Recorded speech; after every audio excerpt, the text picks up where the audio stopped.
मुझे बताओ, कभी नोटिस किया है कि हम सब के बिहेवियर में एक चीज़ कॉमन होती है। कुछ चीज़ें कॉमन होती है, जैसे किसी का नेचर पीसफुल होता है, ठीक है, किसी का हमेशा रेस्टलेस होता है और कोई हमेशा लेजी रहता है। श्री कृष्ण इस अध्याय में ये समझाते हैं कि ये सब 3 गुण की वजह से होता है, और सबसे ज़रूरी बात, और ये भी समझाते हैं कि कैसे हम इनको कंट्रोल करके अपनी लाइफ को बेटर बना सकते हैं। जय श्री कृष्ण दोस्तों।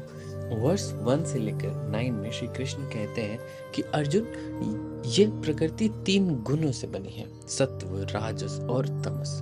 ये गुण तुम्हारे विचार, कर्म और डिसीजन को प्रभावित करते हैं। फिर श्री कृष्ण हर गुण को डिटेल में समझाते हैं। जैसे कि पहला गुण है सत्व, विच इज प्योरिटी। जब तुम्हारे अंदर सत्व प्रबल होता है तो तुम्हारे काम पवित्र, शांति और ज्ञान से भरपूर होते हैं। तुम्हारा फोकस सेल्फ इम्प्रूवमेंट और दूसरों की मदद करना होता है। जैसे कि एग्जांपल लेते हैं कि एक स्टूडेंट जो डिसिप्लिन है, रोज सुबह उठकर पढ़ाई करता है और अपनी हेल्थ का ध्यान रखता है, वो सत्य में जीता है। राजस, जैसे कि पैशन। राजस तुम्हारे अंदर इच्छा और काम जगाता है। ये तुम्हारे रेस्टलेस और मटेरियलिस्टिक बनाता है। तुम्हें हमेशा लगता है कि तुम्हें और ज्यादा चाहिए, वो सेटिस्फेक्शन कभी मिलता ही नहीं। जैसे कि एक इंसान जो ओवर टाइम काम करता है, पैसे और सक्सेस के पीछे भागता है, लेकिन उसी लाइफ में कभी सुकून नहीं होता, वो राजस के प्रभाव में। और जो कि लास्ट है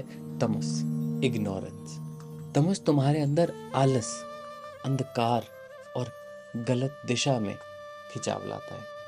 तुम्हारे गोल्स क्लियर नहीं होते और तुम गलत आदतों को अपनाते हो। जैसे कि एक इंसान जो पूरा दिन टीवी देखता है, कुछ प्रोडक्टिव नहीं करता और हमेशा एक्सक्यूजेस बनाता है, वो तमस में जीता है। सो वर्स 10 से लेकर 18 में श्री कृष्ण कहते हैं, अर्जुन, ये गुण तुम्हारे लाइफ के चॉइसेस और रिजल्ट को कंट्रोल करते हैं। जब सत्व प्रबल होता है तुम्हारी लाइफ में शांति और क्लैरिटी होती है। जब राजस प्रबल होता है तो तुम दुखी और रेस्टलेस महसूस करते हो, और जब तमस प्रबल होता है तुम्हारी लाइफ स्टैग्नेंट हो जाती है। फिर श्री कृष्ण एक गहरी बात करते हैं, ये है श्लोक। जो लोग सत्व में जीते हैं वो ऊपर उठते हैं, जो लोग राजस में जीते हैं वो मध्यम लेवल पर अटके रहते हैं, और जो तमस में है वो डूबते रहते हैं और नीचे गिरते रहते हैं। और जैसे कि एक एग्जाम्पल की बात है, सत्व वो है एक टीचर जो अपने स्टूडेंट्स को इंस्पायर करता है और उनकी जिंदगी बदलने में लगता है, वो सत्व का जीवित उदाहरण है। राजस एक बिजनेसमैन जो हर वक्त पैसे और पोजीशन के पीछे भागता है, लेकिन वो अपनी फैमिली के लिए वक्त ही नहीं निकालता, वो राजस का प्रभाव में है। तमस है एक आदमी जो अपने फेलियर्स को एक्सेप्ट करने की बजाय उन्हें ब्लेम करता है और कुछ चेंज नहीं करता, वो तमस में है। ये जो लाइनें हैं ये मुझे बहुत सुंदर लगती हैं। आपको कैसी लगी कमेंट में मुझे ज़रूर बताएं।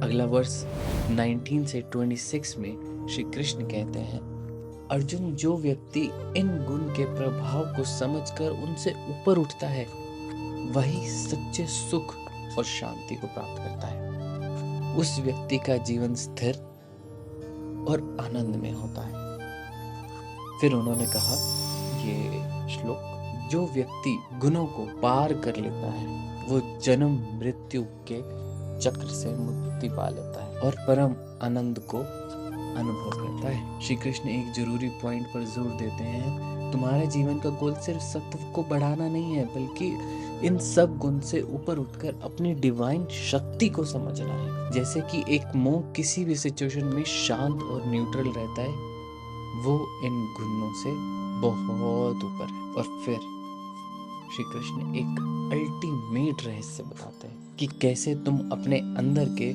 गुणों को पहचान कर उनका बैलेंस बना सकते हो। लेकिन क्या अर्जुन इस समझ को अपने कर्मों में ला पाएंगे? अगले अध्याय में हम इसके बारे में जरूर पढ़ेंगे। उसी के लिए आपको चैनल सब्सक्राइब करना पड़ेगा और डेली आना पड़ेगा एक नए चैप्टर देखने के लिए। जय श्री कृष्ण।